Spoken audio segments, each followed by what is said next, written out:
Good morning, Chairman, Ranking Member, and distinguished members of the committee. I appreciate the opportunity to appear before you today to address a matter of profound consequence, not only for the stability of global energy markets, but for the broader architecture of international financial systems, the fiscal posture of the United States, and the economic security of millions of American households and businesses who are watching with considerable concern as events in the Middle East continue to evolve at an alarming pace. Let me begin by stating clearly what we know. Over the course of the past several days, Iranian forces have escalated their direct missile engagement against Israeli territory in a manner that represents a qualitative shift in the nature of this conflict. 17 ballistic missiles were intercepted by Israel's Iron Dome and allied defense systems, a testament to the extraordinary effectiveness of layered missile defense architecture and to the coordination between the United States, Israel, and partner nations who have invested deeply in these systems. However, while we should acknowledge the operational success of those intercepts, we must not allow that tactical outcome to obscure the far more consequential strategic and economic signals that this escalation sends to global markets, to energy producers, and to the institutional frameworks that undergird the international financial order. The moment those missiles were launched, regardless of whether they reached their intended targets, global oil markets responded with the kind of immediacy and severity that underscores just how fragile energy price stability remains in an era of compounding geopolitical risk. Brent crude, which had been trading in a range that reflected cautious optimism about demand normalization following the monetary tightening cycles of the previous 3 years, surged sharply within hours of the confirmed strike reports. West Texas Intermediate followed in close succession. Energy futures markets, which are among the most sensitive real-time indicators of geopolitical anxiety that we possess as economists and policymakers, priced in a risk premium that, if sustained, carries serious implications for inflation trajectories, consumer purchasing power, and the broader macroeconomic stability that this committee and this administration have worked so carefully to restore following the extraordinary disruptions of the post-pandemic period. I want to be precise about the transmission mechanism here because I think it is essential for this committee to understand not merely the surface level market reaction, but the deeper structural pathways through which geopolitical conflict in the Persian Gulf region translates into economic consequences felt on Main Street in cities and towns across the United States. The Strait of Hormuz remains, as it has for decades, the single most critical choke point in the global oil supply chain. Approximately 20% of the world's total oil supply and nearly 30% of all liquefied natural gas traded globally transits through that narrow passage on any given day. Iran's geographic position relative to the strait gives it both the physical capability and, as recent events demonstrate, the apparent willingness to threaten, disrupt, or interdict that traffic under conditions of military escalation. Even the perception of potential interdiction without a single tanker being physically stopped is sufficient to generate the kind of risk premium that drives energy prices sharply higher in a matter of hours. And here is where the connection to the American household becomes direct and unavoidable.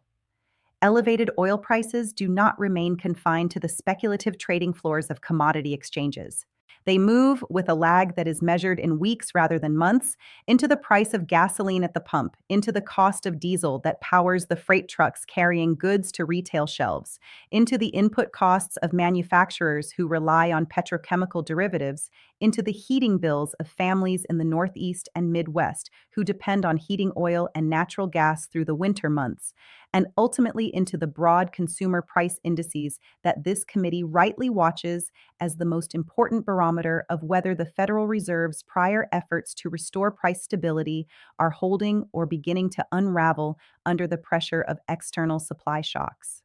I must be candid with this committee about the timing of this escalation and its particular sensitivity given where we are in the macroeconomic cycle. The Federal Reserve, operating with the independence that this institution has long defended as essential to sound monetary policy, has been navigating an extraordinarily delicate path over the past 18 months, attempting to bring inflation durably back toward the 2% target without inducing the kind of demand destruction that would tip the labor market into recession. That effort has achieved meaningful progress. Core inflation has declined substantially from its peak. The labor market, while showing some moderation, has remained remarkably resilient by historical standards. Consumer confidence, while not fully recovered to pre-inflationary episode levels, had been on a gradual upward trajectory. Business investment had begun to respond positively to the clearer interest rate outlook that emerged as the Fed's tightening cycle approached its conclusion. All of that progress, hard won, carefully managed, dependent on the sustained confidence of markets and households that the disinflationary trend would continue, is now subject to a risk it did not face 2 weeks ago.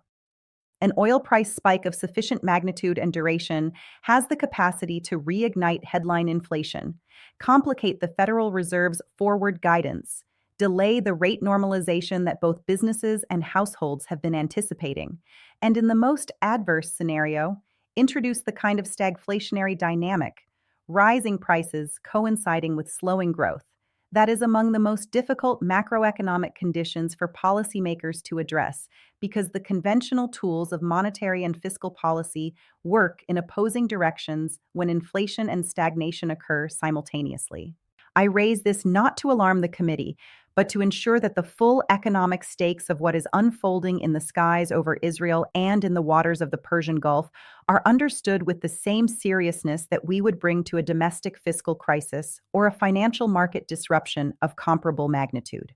The United States is not a passive observer of these events. We are the world's largest economy, the issuer of the global reserve currency, the anchor of the international financial system, and a nation whose prosperity is inextricably linked to the stability of global energy markets, open sea lanes, and the rule-based international order that has, for all its imperfections, provided the foundation for the longest period of broad global economic development in recorded history. It is within that context, the context of America's role as economic anchor, as guarantor of open commerce, and as the nation whose treasury markets serve as the safe haven of last resort in moments precisely like this one, that I want to situate the Treasury Department's response, our coordination with allied finance ministries and central banks, our engagement with the International Monetary Fund and the World Bank, and our assessment of what additional tools remain available to mitigate the economic fallout should this conflict continue to escalate. I will address each of those dimensions in the remarks that follow, and I welcome the committee's questions on any aspect of this assessment. Before I proceed, however, I want to make one further observation about the nature of economic risk in the current geopolitical environment, because I believe it speaks to a structural vulnerability that this committee should have on its radar well beyond the immediate crisis. We are operating in a global economy that has not yet fully recalibrated from the supply chain disruptions, the energy price shocks, and the inflationary episodes that followed the convergence of the COVID-19 pandemic, the Russian invasion of Ukraine, and the subsequent fragmentation of global energy trade patterns. The buffers that existed in prior decades, ample spare capacity among OPEC producers, diversified global supply chains, deep strategic petroleum reserves, and the credibility of multilateral institutions to coordinate responses have been partially eroded. Spare capacity within OPEC Plus is tighter than it has been in many years. Strategic petroleum reserves in the United States and among International Energy Agency member nations were drawn down substantially during the 2022 energy crisis and have not been fully replenished. Global supply chains, while more resilient than they were at the height of the pandemic disruptions, remain subject to geographic concentration risks that have not been fully resolved. This is the environment into which Iran's escalation has injected a new and serious source of uncertainty. And it is an environment that demands a response that is simultaneously firm, coordinated, calibrated, and forward-looking. The Treasury Department is prepared to play its full role in that response, and I look forward to elaborating on the specific tools and coordination mechanisms at our disposal as my testimony continues. Thank you, Mr. Chairman. I am prepared to continue with the detailed economic and policy analysis as the committee directs. I will now turn to the specific economic transmission channels through which the current escalation in the Middle East is affecting and will continue to affect the United States economy, the global financial system, and the fiscal calculations that this committee must weigh as it considers both near-term emergency response measures and longer-term structural policy adjustments. I want to approach this with the analytical precision that the gravity of the situation demands, because I have found over many years of working at the intersection of economic policy and geopolitical risk that the most dangerous policy errors tend to occur not when the facts are unknown, but when the connections between facts and consequences are inadequately traced, when policymakers react to the visible headline without fully accounting for the slower moving but ultimately more consequential economic dynamics operating beneath the surface. Let me begin with the energy market transmission channel, which is the most immediate and the most visible, and work outward from there to the financial market implications, the inflationary consequences, the labor market risks, the fiscal dimensions, and finally, the international monetary coordination challenges that this escalation presents to Treasury and to our partners in the global economic governance architecture. The oil price response to the Iranian missile strikes, as I noted in my opening remarks, was swift and significant. But I want to go beyond the initial price movement and examine what sustained elevated oil prices, which our analysts at Treasury, in coordination with the Energy Information Administration and the Council of Economic Advisors, now consider the base case scenario under current conditions, would mean for the American economy over a 12 to 24-month horizon. The historical record on oil price shocks is instructive here, and I want to draw on it carefully because history does not repeat itself precisely, but it does offer patterns that disciplined analysts ignore at their peril. The oil shocks of 1973 and 1979 were transformative economic events that reshaped the global economy for a generation. The 1990 Gulf War price spike, while shorter in duration, was sufficient to contribute meaningfully to the mild recession of 1990 to 1991. The 2022 energy price surge that followed Russia's invasion of Ukraine was the single largest contributor to the inflation episode that consumed so much of the policy bandwidth of both the Federal Reserve and the Treasury Department over the past 3 years. In each of these cases, the mechanism was broadly similar. A supply disruption or credible supply threat drove energy prices higher, which then passed through into broader price levels, compressed real household incomes, tightened financial conditions, and in the more severe cases, tipped economies into recession. The speed and magnitude of the pass-through varied depending on the energy intensity of the economy at the time, the degree of central bank credibility, the fiscal space available for cushioning measures, and the duration of the underlying supply disruption. What makes the current situation particularly concerning from an analytical standpoint is that several of the factors that historically have moderated the economic impact of oil shocks are less favorable today than they were in prior episodes. The United States economy is considerably less energy intensive than it was in the 1970s. That is unambiguously true and represents a genuine structural improvement in our economic resilience. However, that improvement is offset by several countervailing factors that deserve careful attention. First, as I noted earlier, the Federal Reserve is operating in an environment where inflation, while declining, has not yet been fully normalized, which means that any external price shock carries a higher risk of becoming embedded in inflation expectations than it would in a period of fully anchored expectations and well-established price stability. Second, the fiscal position of the United States, while manageable, does not offer the same degree of counter-cyclical capacity that it did entering prior shocks, given the debt levels accumulated through the pandemic response and the subsequent fiscal measures of recent years. Third, the global economic environment is considerably more fragile than it was entering the 2022 energy shock, with several major economies, including Germany, the United Kingdom, and key emerging market economies, either in or near recessionary conditions, which limits the extent to which global demand growth can serve as an offsetting force to energy-related headwinds. Turning now to the financial market transmission channel, I want to address something that I think receives insufficient attention in the public discourse around geopolitical risk events, which tends to focus almost exclusively on equity market volatility as the primary financial market indicator. Equity market movements matter, of course, and the declines we have observed in broad indices since the escalation began are not trivial. They represent real reductions in household wealth, real increases in the cost of equity capital for businesses, and real signals about the forward earnings expectations of the corporate sector. But in my judgment, the more consequential financial market dynamics to watch in the current environment are in the credit markets, the currency markets, and the sovereign debt markets of the emerging economies most directly exposed to both the energy price shock and the broader risk-off sentiment that geopolitical escalation invariably generates. In the credit markets, we are already observing a widening of spreads on high-yield corporate debt, a predictable response to rising uncertainty about the growth outlook and about the path of interest rates, which becomes considerably less predictable when an external supply shock introduces the possibility that the Federal Reserve may face a conflict between its price stability mandate and its full employment mandate. Investment-grade spreads have moved less dramatically, reflecting the underlying strength of large-cap corporate balance sheets, but the direction of movement is consistent with a market that is pricing in a meaningful deterioration in the economic outlook.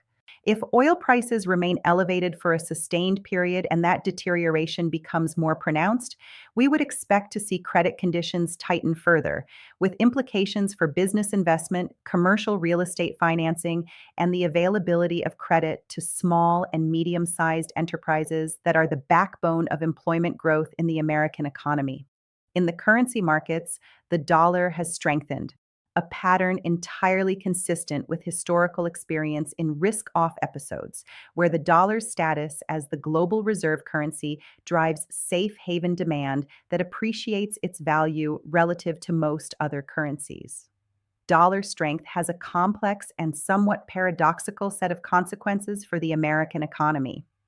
On the one hand, it reduces the domestic cost of imported goods, which provides a partial offset to oil-driven inflationary pressures. On the other hand, it makes American exports more expensive in foreign markets, which creates headwinds for the manufacturing sector and for agricultural exporters who are already navigating the complexities of trade tensions and shifting global demand patterns.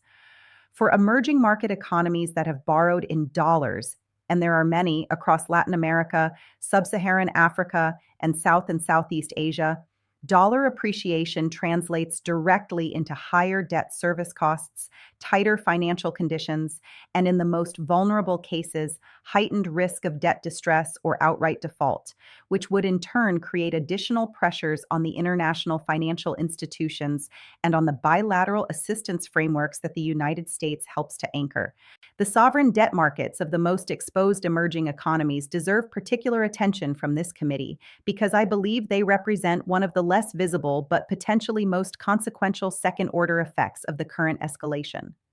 Countries in the Middle East and North Africa that are oil importers, Egypt, Jordan, Tunisia, Morocco,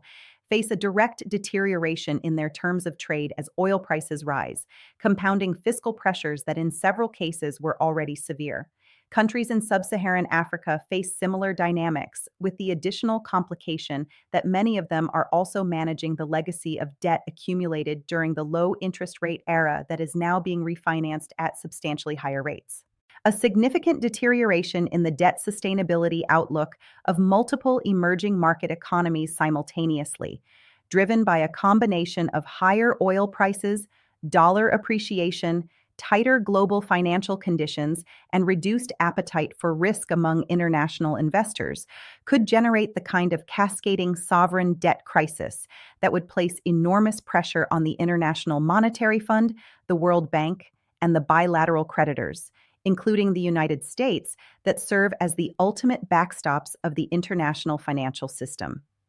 I raise this scenario not because I regard it as the most likely outcome in the near term, but because responsible economic stewardship requires that we think carefully about tail risks, about the scenarios that, while not the central case, carry consequences severe enough that their possibility must shape our policy posture even before they materialize. The Treasury Department has been in close contact with IMF Managing Director and with the finance ministers of G7 partners to ensure that we have a shared assessment of these risks and a coordinated framework for responding should conditions deteriorate more rapidly than the current base case anticipates. I will speak more specifically about that coordination framework in the sections of my testimony that follow.